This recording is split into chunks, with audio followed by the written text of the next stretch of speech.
Good morning, good afternoon, and good evening. Ladies and gentlemen, wherever you are in the world, welcome back to The Caring Economy with me, your host, Toby Usnik. Here we are in season 18, and who would have thunk that my guest would be the guy who lives across the hall from me in New York? As Cindy Adams has said, always the New York Post, only in New York, kids. So here we are. We have on today's episode, it's extra special because this is my neighbor, but also he is a world-class chess pro. He's also a great man and a great good neighbor. It underscores how amazing New York City is, in my view, of just old school connecting on the street, real time analog. Jon Rigai is a recognized chess expert, instructor, and mentor with 3 decades of experience as a player and 15 years as a professional coach and competitor. Jon's career spans several leading organizations. He taught at the National Scholastic Chess Foundation, Tri-State Chess, the Impact Coaching Network. Currently, he's also with Kids Infinity Chess and Togetherhood, and also coaches private students very successfully in preparing them for tournament play at global and state levels, and we'll talk about that later. Jon's influence goes beyond the chessboard, however. He's passionate about building community, both in person and online, and he's been an observer of how technology, especially AI, has changed the game, not always for the better. Notably, Jon studied under William J. Lombardy, the legendary coach of none other than Bobby Fischer, whose deep understanding of chess left a lasting impact on Jon's own approach to the game. So today we're going to explore Jon's journey, his teaching philosophy, the impact of AI on chess and young people, and the importance of old school real human connection, whether it's across the chessboard or across the hall in my case. Jon, welcome to The Caring Economy. Thank you so much, Toby. It's a pleasure to be part of the podcast. It's actually my first one, and I'm honored that you're giving me this opportunity. Well, hopefully it's your first of many because you have such a great story to tell. As I've gotten to know you as a friend and neighbor, I'm just really in awe of what you're up to. But Jon, we always begin the session by asking our guests to give us like a 3-4 minute digest of their life, which is asking a lot, really, because you've had a full, robust life. But can you give us a sense of where you're from, how you were raised, how you found your way, pivots, mentors along the way? How did you get where you got? Of course, of course. So I was born in New York, initially in Washington Heights. My family moved to Riverdale in the Bronx when I was about 5 years old. I ended up going to private school over there for 9 years, from kindergarten through 8th grade. Then I transferred for high school. I went to New York Prep, which is in Manhattan. At the time, it was on the east side. Now the school's on the west side. Mhm. It's actually not too far from where we live. It's like now it's on like 68th Street between Columbus and Central Park West. Very cool. When I was going to school there on the east side, it was like on 85th Street between Lexington and Park. But, for me, like every point in my life is a different chapter. And, with chess, it really got into it late. I started playing when I was 16. Wow. And, I was overseas. And I was playing a summer league for basketball. And I used to always take the same route home every single night after practice. And that one day, something said to me, let's take a different route home, mix things up a little bit, just go a different route, see what happens. And I ended up going by the main square, and they had these Russian masters playing with these gigantic pieces, like life-size pieces. And I'm like, this is the coolest thing ever. I have to learn how to play this game. So, of course, obviously I got a game, and I lost immediately. I barely knew how the pieces moved. I didn't really know anything at all. And, one of the Russian masters, his English was terrible. We were speaking actually in Hebrew because this was in Israel. So we're speaking in Hebrew. He says to me, he's like, watch this. And he goes ahead and absolutely dismantles the guy that beat me. So I'm like, that was very impressive. And he's like, yeah. He's like, I can train you if you want. So I said, I'm interested. I'm definitely down to do this, but I'm 16 years old. I don't have any money to my name. Let me go speak to my father. So I go to my father. He's like, you know what? For educational purposes, I'll support this. No problem. So I ended up working with this guy. His name was Aaron. He was a regional champion from Russia. Worked with him 3 times a week. For 6 weeks, I was in Israel. So that's 18 sessions altogether. And, my level of understanding improved so much that when I came back, I was very fortunate. My math teacher in 10th grade was also a chess player. And I spoke to him. I said, I want to try and start up a chess club at my high school. I don't know if it's going to work, but I want to do it. I want to try and promote the sport. Mm-hmm. So he's like, okay, let's give it a shot. So he used to do the detention after school and started off very small. We had like maybe 3 or 4 people. Within, I'd say, 3 or 4 weeks, that number quadrupled. We're up to like 12 to 15 people. And, it just picked up from there. And, I loved it. At the time, obviously I wasn't that strong. I was a mediocre player at best. But I was fascinated by the top level players. And, I was just devouring one book after another. I was going through tactics. And obviously the internet didn't exist at this point. Yeah. So all my studying came from books. I would typically go pick up a book, knock it out in a matter of like a couple of weeks, and move on to the next book. And my doorman in my building in the Bronx, where I grew up in Riverdale, he also was a regional champion from his country, from Serbia. So we used to play every night. I used to play him 2 games every night. He used to work, I think, Thursday, Friday, Saturday, Sunday, Monday. Tuesday and Wednesday was off. So Thursday through Monday, we play 2 games every night. I used to come home from practice, basketball practice, do my homework. His shift would start like at 10 o'clock at night. We'd start play 2 games. He beat me every single night for like 2 years straight. It took me 2 years to finally get over the hurdle and beat this guy. And I remember it was one of the greatest feelings I ever had in my life when I finally beat him. And, obviously he was older. His health was a little bit compromised. But, that was the proof to me that, success rewards hard work. You put the work in, you study, you keep training, you keep playing, you keep working, you're going to get better. It might not be today, it might not be tomorrow, but eventually you will get there. Yeah. And that was a very positive lesson that reinforced within me for the rest of my life from that point on. Obviously, I trained for basketball and I trained for fitness for many, many years. And I saw the success I had in those 2 areas because of the work I put in. But something like chess is a mental sport. There's no guarantee. You put all the work in, go to a tournament, there's no guarantee you're going to win. That's the whole thing. It's actually very, very difficult to really be in top playing form and actually have the success follow it. It's like it's not always there. I know a lot of very, very strong players that are on that quest for master, and they never actually get there. They come close. One of my friends got to like 2197, and master title is 2200. United States Chess Federation rating system is 2200. I had one of my friends who got to 2197. He never got past that. He dropped back down, goes back up, got back down, and he never actually got there. He's been doing this for 40 years, and he never got there. So it's extremely difficult. Yeah. So, I think on some levels, you want to set positive goals for yourself. I set a goal for myself. I said, okay, I'm going to allocate X number of years towards this goal. And if it happens, great. And if it doesn't happen, I know that I gave my best effort and it didn't happen. That's fine. I can live with that. That's okay. Like, I don't see that as a failure. Whereas to do something, half-heartedly and not succeed, you always wonder, like, what if I put the work in? Yeah. Just want to hold on a second. So that anticipates a 2-part question. Like the basketball piece, like you're a tall, strapping man, and I can understand why you were gifted with basketball, but tell us more about that. You weren't just playing in the hood; you were actually going abroad and playing. So you were. Yeah, so there was summer leagues. Well, there were summer leagues in Israel. Yeah, there were summer leagues in Israel. I used to play over there, and it's back then.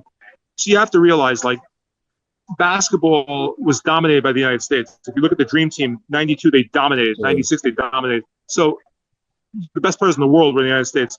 The rest of the world obviously was trying to catch up. Nowadays, Europe and international players are almost at the same level as NBA players. If you look at the NBA draft, something like 35 to 40% of the players are coming from Europe. Yeah, so they've really caught up with us. But back then it was different. It was a very different game over there. It was more freestyle, more run and gun, free flowing, fast paced shooting, all this stuff. And my game was more structured, more built inside by the basket. I was a low post player, very solid defensively, good rebounder, able to work with and without the ball, and basically, try to get whatever I have to do to help my teammates win. And obviously, basketball is a team sport. You can't just think about me. You have to think about what's best for the team. So, if I don't have a good shot, I'm going to move the ball and try to find somebody else who's open, and try to make the best percentage play every single time up the floor. Now, chess and basketball are actually tied in with each other on many, many levels, because in basketball, you're looking to figure out where's the weakness in my opponent's set. How is my opponent defending me? Where's the weakness in how he's guarding me? Can I exploit that weakness? In chess, it's the same thing. I always teach my students, attack your opponent's weaknesses.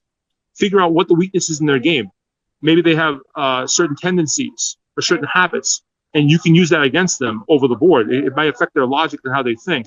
So you have to pick up on this stuff as you go along. And obviously, when you go over your games, take notes and make a mental note of that game with that player. So in case you ever play that person again, you have an idea. Okay, I played this guy before. I know his tendencies. Hmm. You can use that against him to figure out how to be able to beat him.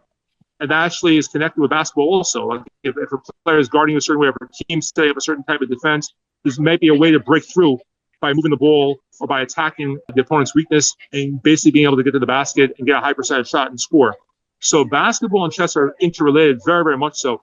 Unfortunately, in this country, the emphasis is more on the physical. So a lot of the kids that play ball, they don't really understand how chess could actually help them to play basketball at a higher level. Yeah. Just by thinking about the game from a cerebral standpoint, it's being more intelligent about how you approach the game. I support you and say you got to be all in. But so you're all in basketball and you realize you have this passion, this gift around chess. How did you make the decision? Like, this is where I'm going to throw my career. Okay. So, like I said, I started playing at 16, and very quickly I surpassed my friends. I became better. My friends and I were about the same when we started. I surpassed them very quickly because they obviously weren't putting in the work, and I was doing it. Throughout Plus, college, you I have kept on playing. but you also have a gift there because you wouldn't just be a competitor at this level unless you had a talent. So you put in the work and you had the gift. Yeah. So, okay. So, good question. I think, as in most areas in life, whether it's music or chess or science or anything, there are two different schools of people. There are people who are naturally gifted, who have natural ability, just naturally brilliant, and there are other people who come from the school of hard work. Obviously, I'm above average intelligence, but I had to put the work in. I would not be anywhere near where I am right now had I not put the work in all these years. Mm. Like, solving 50,000 puzzles, going through 10,000 master level games. Yeah, just putting the work in. And, I used to tell people this, like, I would go to like Starbucks. There's a Starbucks on 75th and Broadway. Now I don't go there because they don't have a bathroom anymore. They used to have a bathroom years ago. I used to go in there back in my 30s. I'd get a bottle of water and maybe like a small cup of like decaf coffee, sit down and start studying. And next thing I realized, 6 hours went by. Wow. And I'm like, oh my God. And I realized I was achieving my state of flow. I was in that zone Yeah. where everything basically just slowed down around me. And I'm just immersed in what I'm doing. And the best analogy I can give, if you ever watched the movie A Beautiful Mind with Russell Crowe. Yeah. Yeah, great movie. Unbelievable. First of all, he's a phenomenal actor, but unbelievable movie. It's based on a true story of Professor John Nash from Princeton University. He would open up books and he would see letters and numbers popping out of him. And that's incredible. I get that from time to time with chess. I don't get it every time, but from time to time I get it with chess. So I'm really in a deep zone. The pieces start illuminating in front of me. I'm like, I see this piece going here, that goes there, this goes here, this combination works. And then, the game, it's pattern recognition. People think you have to be a genius to play. You really don't. You just have to be able to recognize patterns and retain those patterns long term. So one thing that most chess players have is an extraordinary memory because they have to memorize so many different patterns. They say a typical grandmaster knows about 10,000 patterns by heart. And I never tested myself. Obviously, I'm not a grandmaster, but I never tested myself to see how many patterns I know. I definitely know a lot because a lot of my games, I just, set up an attack and I'm like, I already know 8-9 moves down the road. If the guy goes into this, the game's over. He's going to get absolutely just destroyed. And, you can only get that from pattern recognition. So I get that from. So you made the decision to make this your vocation.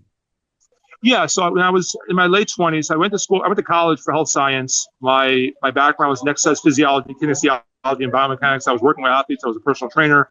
I had my own fitness company. In my late 20s, though, I'd gotten burnt out.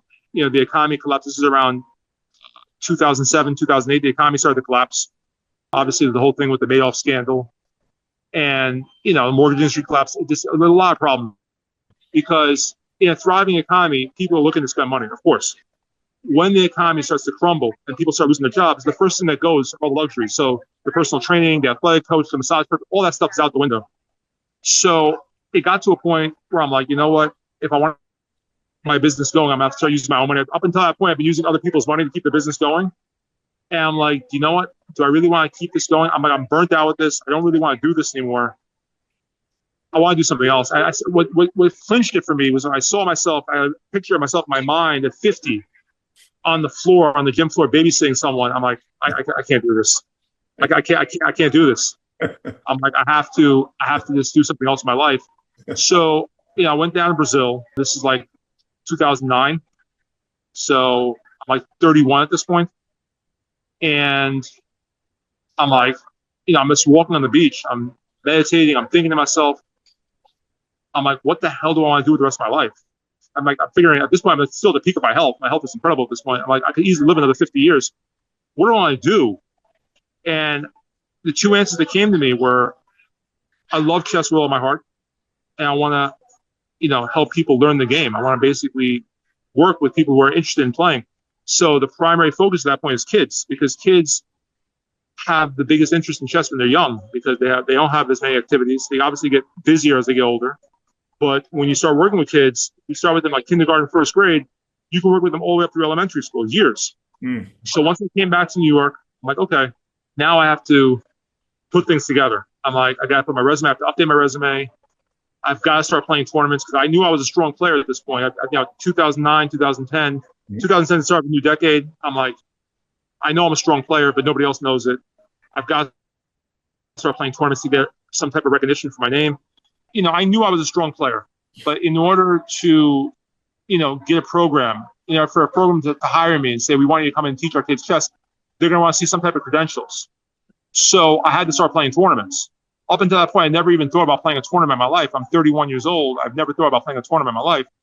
And I played my first tournament. I was 32. This is 2010 when I played my first tournament. Like I said, I got my rating up very quickly, and that helped to build some recognition for myself. I took my resume in my hand. I went to something like 110 schools I went to. Wow. Throughout the New York City area. And I got 3 hits. 3 schools were interested. I said, okay, to start. Got to start somewhere. Let's start with this. And, I knew that I was meant to teach. Well, this is how it connects through. I knew I was meant to teach when I'm pushing the kids with everything I've got. And the kids had no real money. These kids were coming from impoverished backgrounds. But we're going to tournaments, and they're winning everything. Like every section, they're winning. So after like 2 or 3 tournaments, some parents started coming up to me, and they're like, what are you doing with these kids? I'm like, I'm training them like my life's on the line. Because if I fail here, I'm working an office job behind a desk. I don't want to work an office job behind a desk. The last thing I want to do. So I'm not failing. Failure is not an option here. So this one guy told me, his name was Alan Abrams, very well-known guy in the chess community. He's coached multiple national championship programs.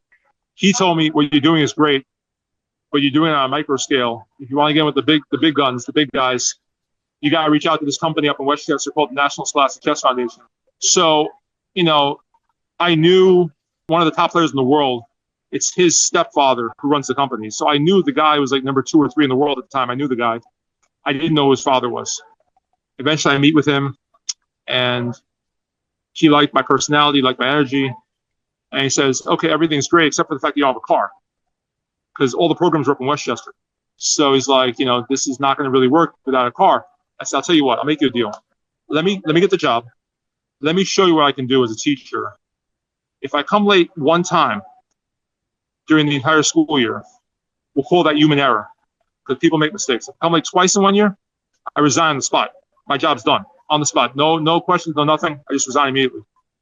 He's like, why would you put yourself in that circumstance? I said, because that's how confident I am. I'm not going to come late to work. The first year I didn't come late to work one time. If I had a class at 11 in the morning, I was leaving my apartment like 7:30 in the morning. Yeah. I wasn't taking any chance. Taking the Metro North, Awesome. taking the bus. Yeah, I'm not taking any chances. I wasn't.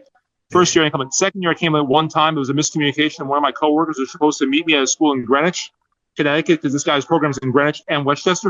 And he was supposed to take me from Greenwich to Westchester, and there was a miscommunication. He never picked me up, so I actually came late for that class. So once in 2 years I came late. But I mean, I was just so driven, and obviously, I want to support my family. I have a lot of other obligations. So, I was motivated to basically succeed. I'm like, failure is not going to be an option here. I love that. So, yeah. So I'm like, you know what? I'm like, I can teach. I can play. I can teach. Let's go. Let's do this. That's when, doors started to open up. Like, people started to come to me. At this point, I don't have to really advertise. I don't have to give out business cards or anything. People just come to me all the time saying, we heard about you work with such and such person. We'd be interested in having you work with our kid as well. And I'm like, okay, let's go. No problem. And I was given an evaluation. I said, I have to see where the child's level is, what the starting point is. That's very, very important to establish what's a good starting point for the child. Yeah. And then you can start training. And also, it's important to gauge how interested the kid is in chess. So a lot of times parents will just like dump their kid into a chess class because they want the kids to get the benefits of chess, but the kid's not actually interested in playing. Yeah. And that creates some issues. Basically, there's a big difference between an after-school program and a curricular program. I used to do both. and I still do it to this day. But with an after school program, the kids genuinely want to be there because it's after school. They could be anywhere. They could be at home. They could be taking any other program. The fact that they're there for a chess program means they're genuinely interested in the game of chess. Mm. With a curricular program, the kids have to be there. It's part of the curriculum. Mm. And I've had kids that are actually not interested at all in chess. And it's actually initially was quite a challenge. I had to figure out how am I going to engage these kids and also keep the top players interested. Because if you make the lesson too easy, top kids get bored. They start goofing around. You make the lessons too hard, you lose the entire first part of the class. If they first, maybe 50% of the class that's not really interested in chess, you lose them. Ladies and gentlemen, again today on the Caring Economy, we have as our guest Jon Rigai. He is not only my neighbor extraordinaire, but he is a very successful professional chess instructor and coach, and a great mensch of a man. Jon, first of all, I want to say if people do want to get in touch with you, what's the best way to do it? And then I want to ask you a little bit more about why chess. But tell us first how to be in touch with you if we want your services. If someone wants to reach out to me, they can reach out to me through chess.com. They can just look up my name, Jon Rigai. I'm on there. Good. And, obviously that's one way. Jon, tell me about the why. Yeah. Tell us, why chess? Why you can demystify it. You can make a case for it. You're saying how some people are drawn to it and want to be there. Others not. You don't want to force it down kids' throats, even if their parents want you to. But what's the magic of it for you? Okay, good question. So, yeah, I mean, I think every person in life wants to feel like they're contributing something positive to society. I think it's very, very important. For me, it's through chess at this point. When I was younger, it's through fitness, but now it's through chess. And, I have a very, very high level, borderline infinite level of patience. I don't lose my composure. I stay under control. I realize, this is one thing I teach my students, in life, you're going to have problems. You're going to have obstacles that come at you. Things are going to come up. How you handle those problems will define what type of person you are. Mm-hmm. And, staying cool, calm, and collected, figuring things out, anticipating problems. These are all life skills that come from playing chess. And, when I work with students, I feel like I'm getting paid to play a game that I love. I'm getting paid to work with kids who actually want to learn my sport.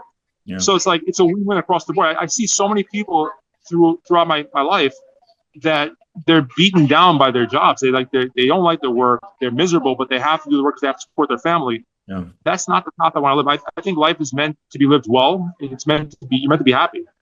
And I don't feel like if they say if you truly enjoy what you do, you never really work a day in your life. I've heard that before. I love that. Yeah. I agree with that. Yeah. I really do. I mean, I can teach, because I'm a ketogenic diet, I can teach literally for 10 hours a day straight.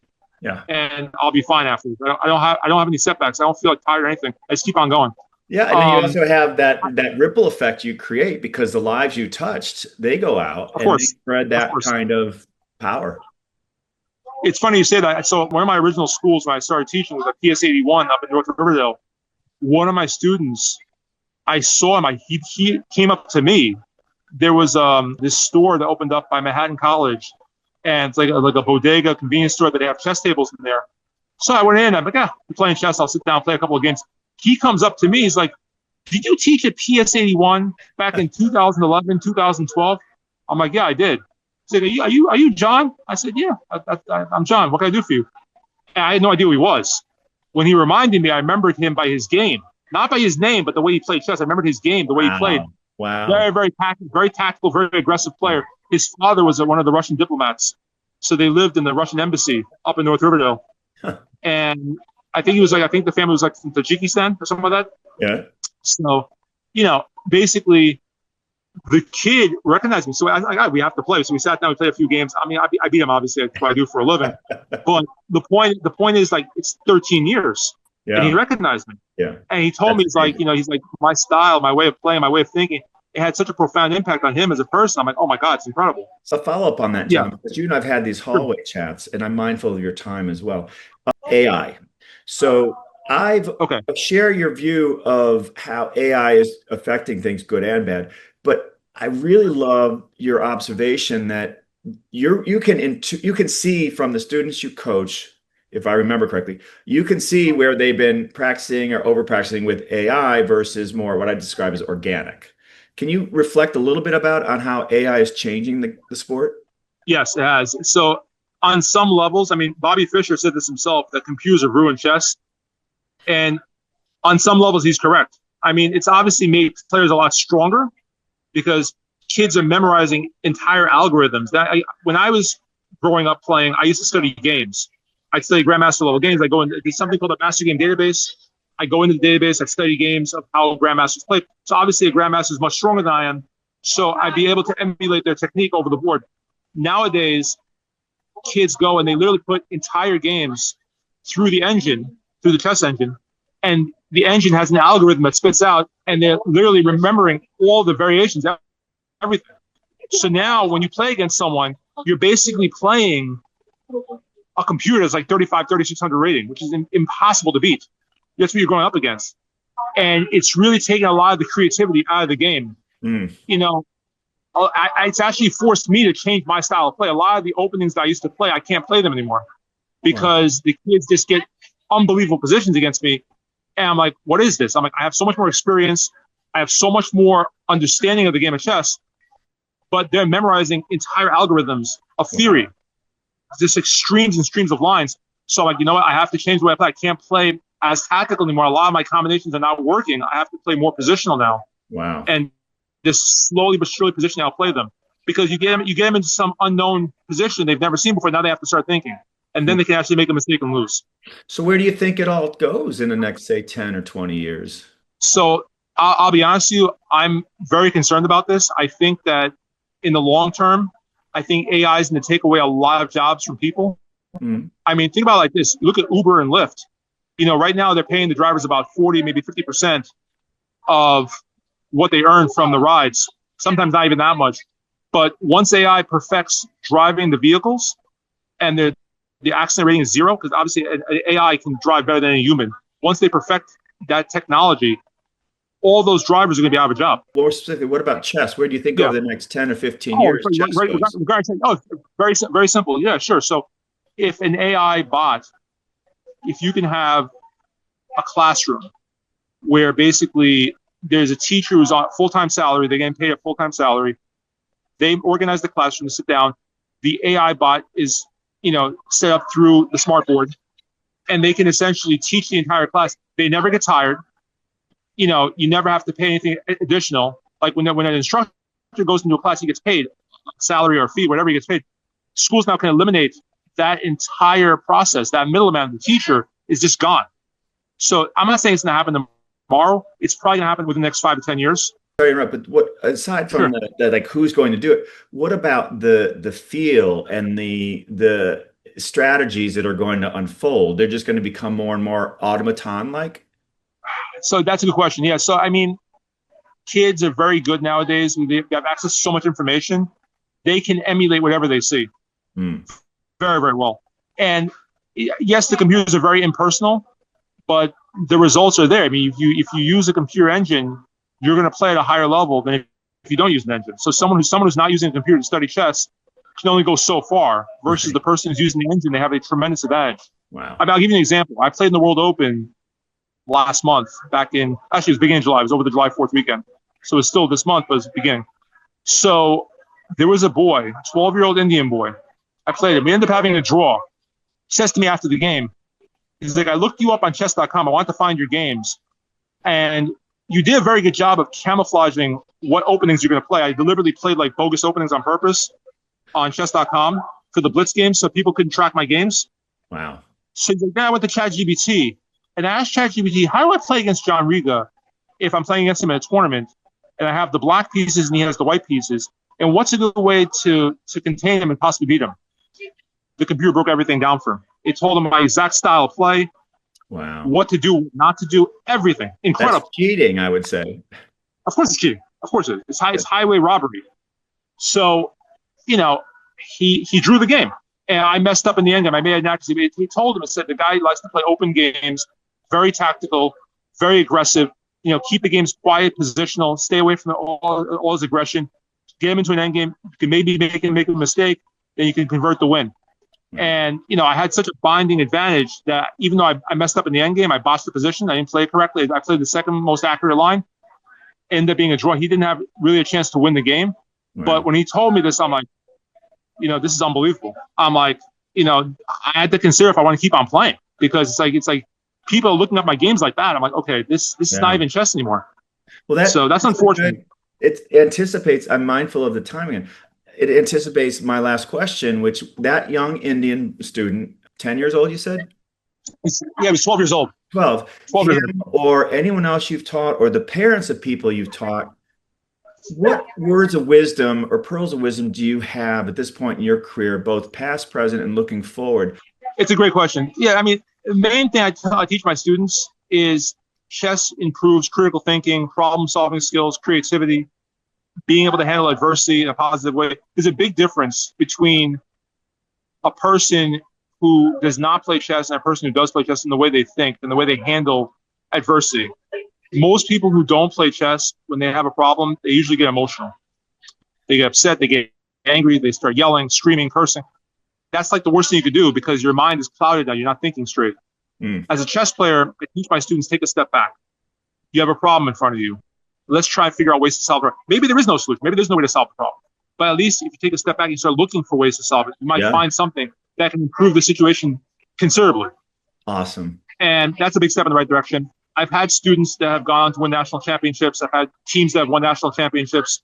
So, I see these kids as they get older. Obviously, they become inundated in other activities. And, chess is not at the forefront of importance for them. But they told me, they said, a lot of the stuff you showed us, we still use in everyday life. They've told me this. Awesome. I had one kid, I'll never forget this story.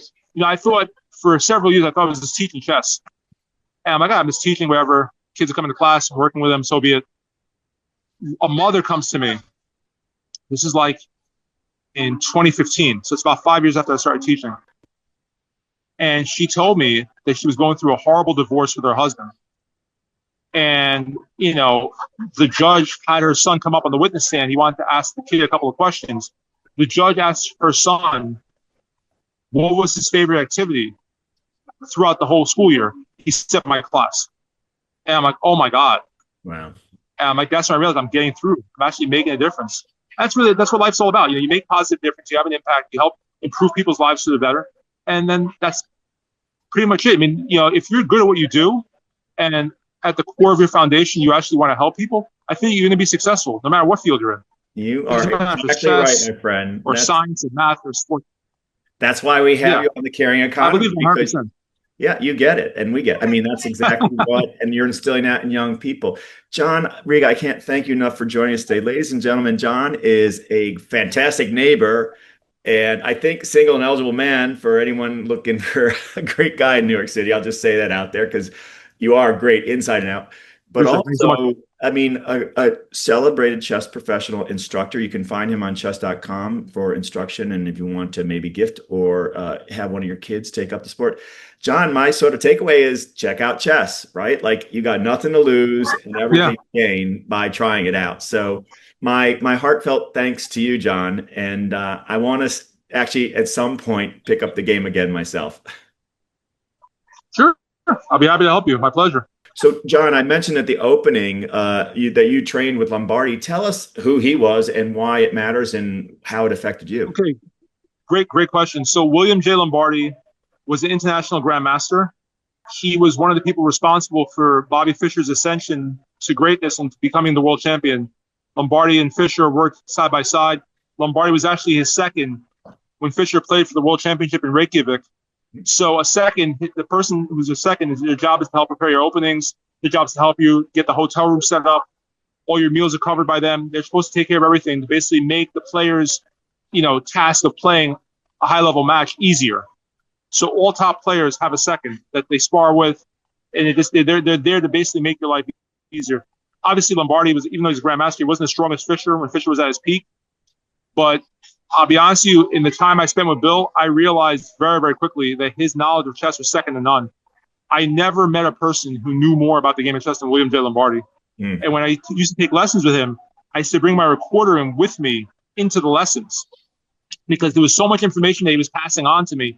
I couldn't retain it all. I used to record the lesson, audio recorder. I'd sit down and go over it several times on my own during the week before the next lesson. And initially, I didn't see a difference in my game. But then I just started verbalizing. He told me, when you sit down and play on a computer, verbalize what's going on out loud. Speak about it. Bring it to life. And he's like, watch what happens with your play. And I started doing that. And I'm like, oh my God. Like, my game started to change. The way I started to see the game started changing. My position understanding, my tactics, everything just started to change. And I'm like, this really works. Wow. Like, and think about visualization with sports. It's kind of like that. You visualize the success by talking about it in chess. Yes. When you see yourself succeeding, you actually have a much better chance of being successful. 100%. So I would mentally and verbally just bring it out loud and say, okay, I have this situation here. This is what I want to do over the next few moves. And, people started coming up to me like, why are you talking to yourself? I'm like, I'm talking to the computer. I'm talking to the computer. I'm saying, I'm trying to get to the root of the problem here. So I said, there's a solution in this position. I have to find it. And after a while, obviously, I could do it, automatically on my own.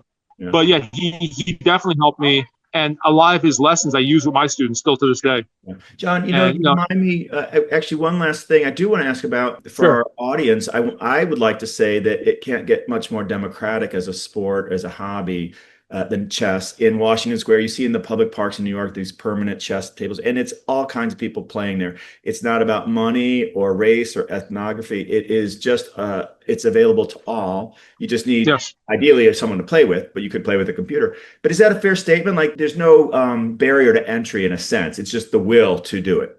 Yeah. Okay. So obviously, it's a completely different game when you play street chess. If you play like some guy in the street playing a blitz match, it's going to be very, very different than when you play a real tournament.